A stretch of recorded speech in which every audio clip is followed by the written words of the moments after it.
Well, because it's election day, we thought we'd bring both of Elmira's mayoral candidates in to give you one last little peek into their ideas before you head to the polls this morning. So first up is Republican Dan Mandel. Thanks for joining us this morning. Thank you. I'm glad to be here today. We're happy to have you here. Now, Dan, I want to start with a question that it really should be an easy question, but we see so many politicians struggle with answering it. Why do you want to be Elmira's mayor? It's pretty easy for me. I want to give back to my community. Obviously, I'm not doing this for the money or for the insurance because I have insurance. I want to give back to the community. I feel that I have the leadership ability to get us over our obstacles that we currently face. With my resume with the Air Force and the Sheriff's Office and my college degree, I feel it brings a whole array of things that I can make our city better. Nice. Now, you know, a lot of different issues being thrown out, so we picked a few just to have you touch upon. First, the Elmira Police Department. You know, where do you see the future of the Elmira Police Department going? Well, first of all, I want to maintain its staffing. They have budgeted 78 officers. I will make sure that stays fully staffed. There's been talk down the road, and we'll have to take a good hard look at it, of possibly consolidating within the county and coming up with a countywide police force. But in the meantime, my main job is make sure that we have officers that are fully staffed, fully equipped, reach out and get some grants. Like right now, the license plate readers are not available to these officers. I want to put that back in service because that's a huge law enforcement tool.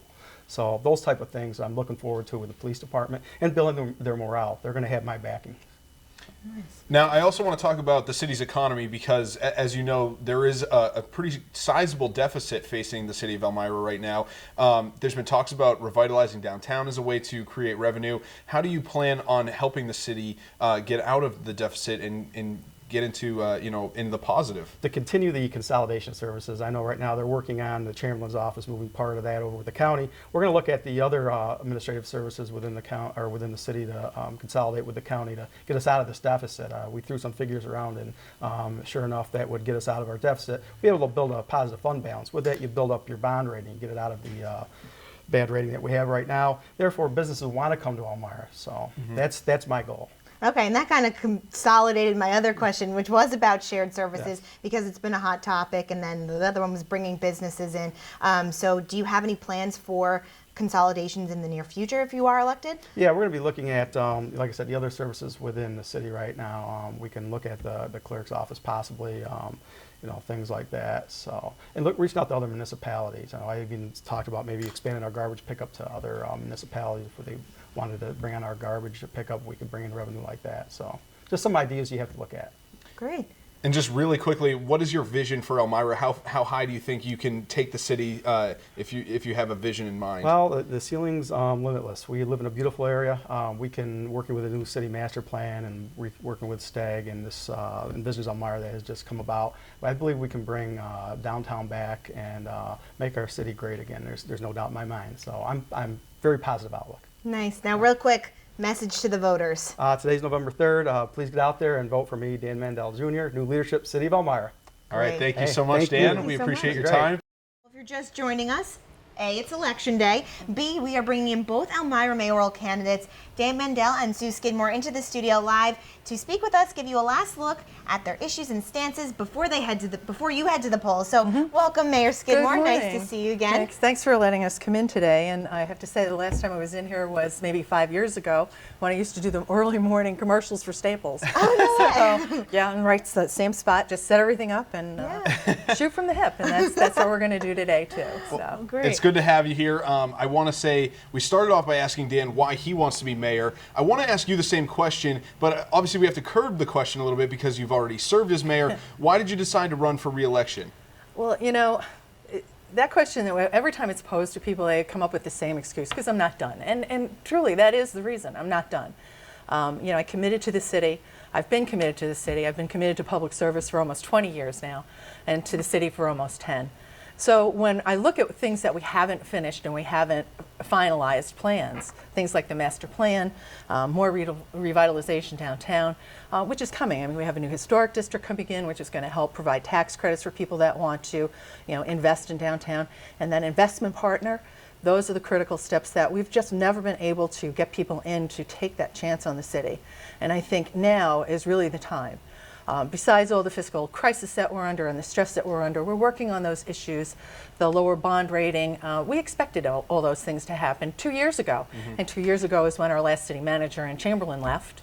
And things, our police chief, our police PBA president changed. There were a lot of things that happened 2 years ago, and it seems to have been really on this decline with morale, finances, development, all those things that really make us where we are now, which is not in great financial condition, not in great economic development position.